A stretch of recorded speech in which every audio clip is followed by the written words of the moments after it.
শেষ ঠিকানা যদি 3.5 হাত মাটি হয়, তাহলে কিসের তো ক্ষমতার দাপট?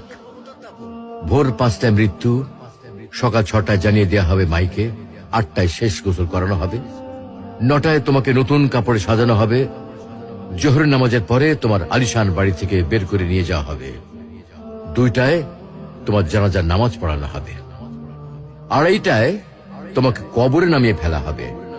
মাটি দেওয়া শেষ হয়ে গেলে কেউ তোমার জন্য দোয়া করবে, আর কেউ চলেও আসবে। এই তো জীবনের শেষ আয়োজন। তো কিসের তো অহংকার, কিসের তো ক্ষমতার দাপট? হ্যাঁ, ক্ষমতা কারোর জন্য চিরস্থায়ী নয়। অন্যায় ভাবে কাউকে ঠকালে একদিন ঠিক নিজেকেও ঠকতে হবে, এটাই নিয়ম। হ্যাঁ, এটাই নিয়ম।